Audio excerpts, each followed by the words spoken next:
Okay, magandang gabi na. Gabi na talaga. 14.6, 14.7, 14.6. Okay. Bago tayong mag-full live ng ano ba to? Raider 150. Tatapos natin mag-full live, no? So, after natin siya paanda rin ng mga 5 minutes, ito na siya mga sir, no? 14.6.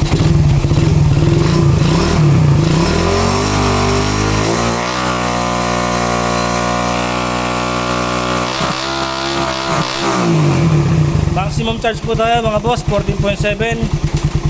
Wala po tayo naghanap na overcharge. Yan, nagkalito talaga oh. Umusok lahat, bakit? Maulan po dito sa amin ngayon. Kaya inabot pa ako dito sa labas ang paggagawa. Okay? Ano ba gagawin natin? Naglagay tayo dito ng ito, nung dumating meron na tong headlight, meron na tong mini driving light mga bossing, no? Hindi mo pala nakikita. Naka domino switch, may headlight na. Yan, sa high beam. Tapos yung kanyang mini driving light sa kanya nakalagay ito. Ito. Ay, nagalaw. Sa low beam, sa high beam, no? Ayan, oh, mini driving light niya. At sa high beam, naglagay rin tayo nito. Sila yan, nandiyan yan, dumating yan, dyan yan. Ito lang nilagay natin mga sir. Yan. Underlights, no? Yan ang nilagay natin. No?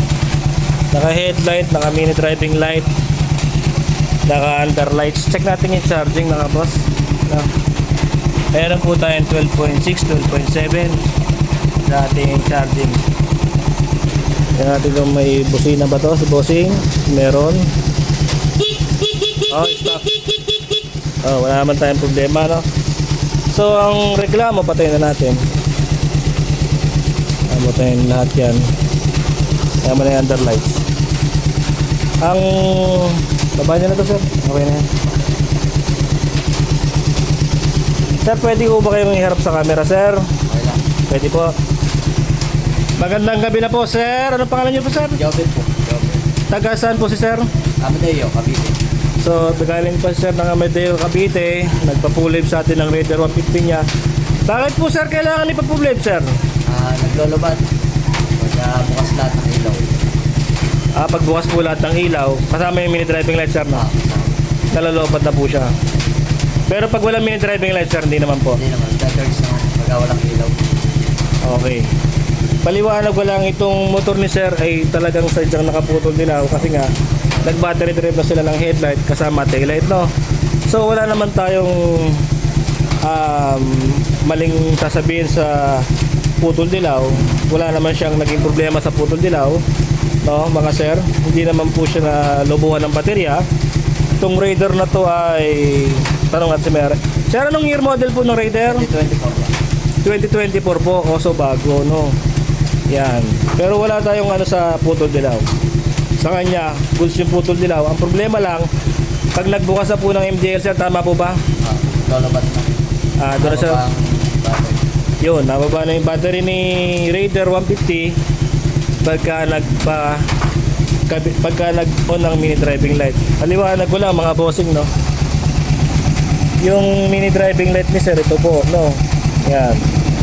So, sabi niya, pag nagbukas ng mini driving light, nalulubat. Wala na akong magagawa. Sadya po talagang malakas kumain ng kuryente yung mini driving light. Sir, may maasayo ba kayo sa pagkakagawa sa motor niyo ni San Pedro Full Weber? Okay naman. Lido. Okay po ba? Ayan. Sir, baka po may nais pa akong shoutout. Lan. Okay na po.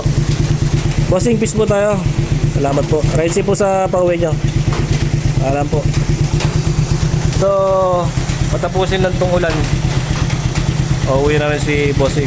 Sa lahat na sumusuporta kay San Pedro Full Weber, maulang gabi sa inyo lahat. Merry Christmas sa inyo. God bless po. Thank you po.